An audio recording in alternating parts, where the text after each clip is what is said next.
songs that I've ever penned. You want to talk about pain, passion? I don't think I'm ever going to be able to write something the way that I wrote with "You May Die." Like, I actually performed that in my church because it started as a poem. It was originally a poem, and I wrote it, and I performed that shit in my church, dude.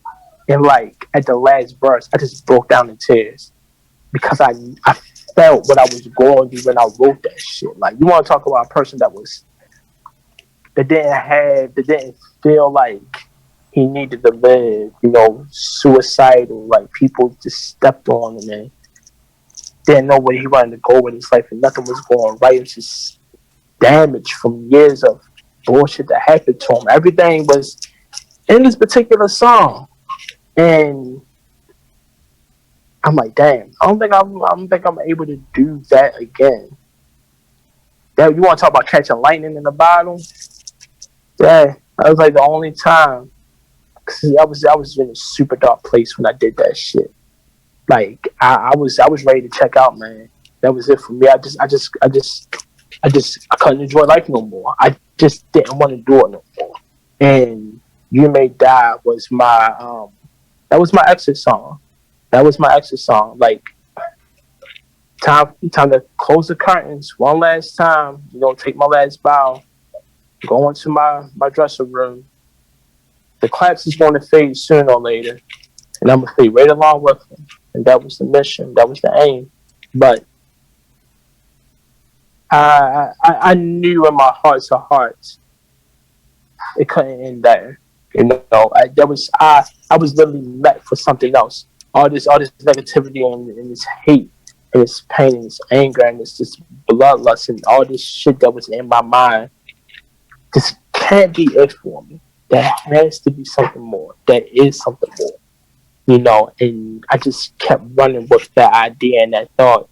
So the music was starting to be more therapeutic. My artwork was starting to suffer.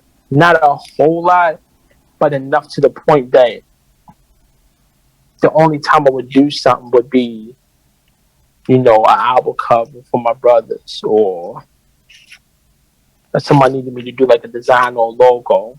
That's the only time I was doing it. So I started getting, so around the time when I was working on Vanguards and the Hellfire Club. So now I'm working on 2 projects. I was doing the graphic work, doing videos. God, I hate that video. And I was getting into silkscreen. So we got a microphone, we got a computer, we got PC, we have a vinyl platter, and we have a silkscreen machine. Then we got a press machine. So I'm in this room, and I have all of my art and stuff surrounding me. There's no social life, there's no fun, there's no none of that. It's just work, work, work, work, work. So I would sit here, I would make a beat. I would make like 2 to 3 beats with like in a half an hour. I would go from there, start sketching out a design. My comic book world is not non-existent, but it hasn't moved. It's just sitting there collecting dust. Now I'm just strictly doing like graphic designs, t-shirts designs and stuff like that. So now I'm sitting up here banging out designs and stuff like that, like t-shirt ideas for different people.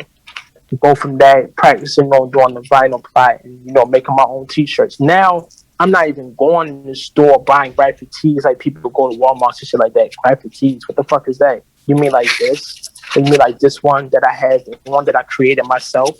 This shit. I don't go to the store. I make my own. Yes, it says I have a habit. It's not a box of cigarettes. It is a box of pencils. This is for all my writers. So I can't. If I'll go in the store now and I'm like, if I can make it, I'm not going to buy it. That was one of the best plugs I've seen anybody drop. Thank you. I am a walking billboard.